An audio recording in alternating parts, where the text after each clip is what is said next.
Morning. Hello po, ito po kaming dalawa ni Josie. Shout out po. Ayan, Shout si out. Josie. Mag-almusal po tayo. Yung niluto ko pong pansit. Tawagan mo yung asawa mo? Hindi. Nag-ano. Ayan. Kainin mo na ito. Ayan po, nagluto po ako ng pansit. Tapos, ito po. May natira pa po kay Josie na po ito. Tsaka tinapay. Ayan. Ang dami naman yan. Sige na, parang mga baka. Pinapataba ako si Josie. Pinapataba ako ni Ate. Shout out po sa aking channel, Honeybee Vlog. Please subscribe my channel.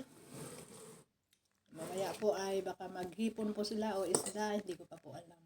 Hipon? Kumakain ng hipon? Parang Pinay ah. Kumakain ng hipon. Sweet and sour yung gagawin ko. Magkape po tayo. Ngayon po ay mag 8 o'clock na, alas 8. Si Teresa po ay okay na po. Sana maging okay na po siya para makasama na po namin siya dito at magpahinga muna siguro siya. Ganun. Wait lang. Gusto mo saging?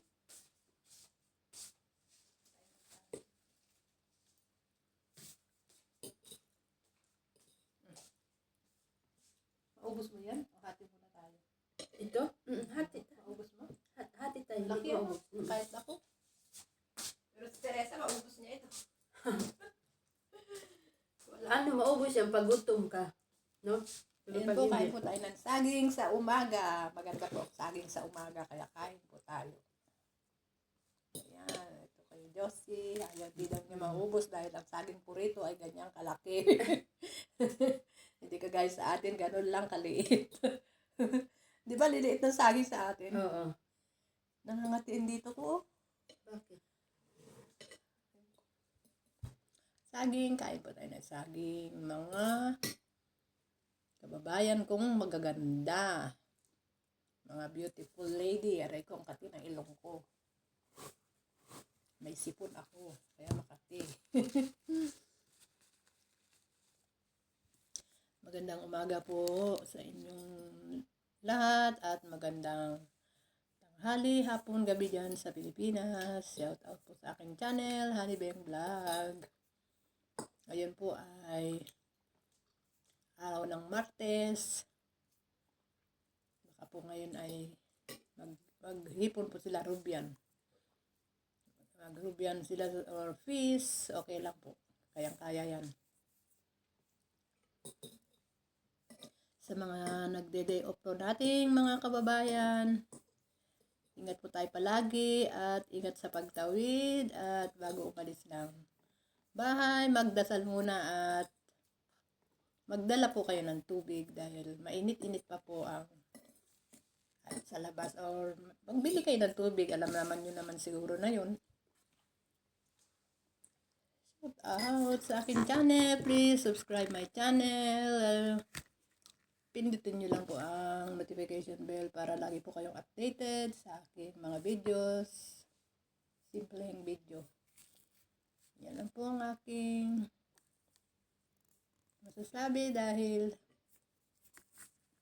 maya-maya po ay maglilinis na po kami. Punta po kami maglinis ni Josie para mabilis matapos. Tapos matulog na naman si Josie. Dawa ni Josie. Ayan po. Nilipat ko na po yung ibang gamit ko dito. Ayan. Tapos, pansamantala po siyang dito matutulog dahil bibilang pa po daw siya ng higaan niya, kama. Ayan po. Si Teresa po hanggang ngayon ay wala pa po siya. Punta na.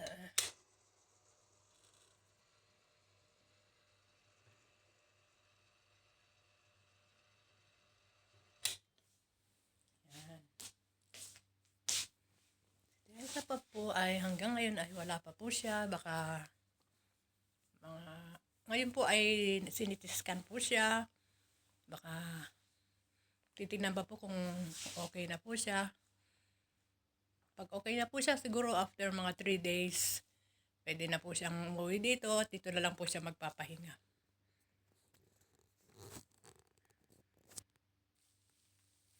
Inshallah po may awang Panginoon, okay na po sana si Teresa at hindi na po para magpagaling na lang po siya. 3 na po kami rito dahil kumuha na po ng isang kasama namin, si nanay, yung amo namin babae. 3 na po kami dito. At least madali ang trabaho. Okay lang kahit na magbisita sila, trabaho po naman yan. Kaya, ayan po.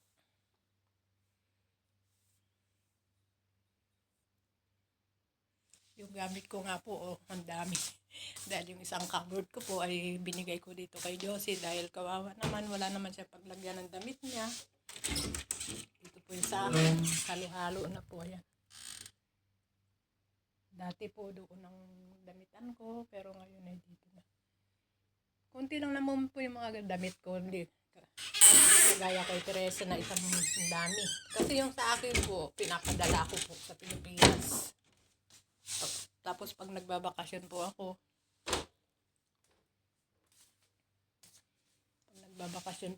ay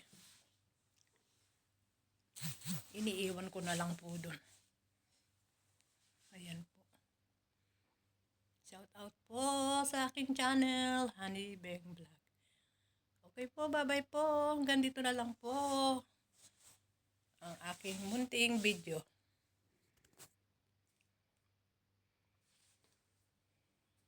Bye na lang po. Bye-bye.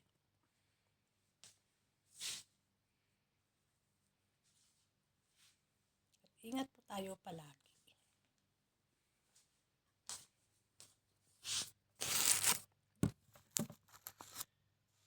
Ayan po yung mga ibang binili ko po nung nandun po ako sa city.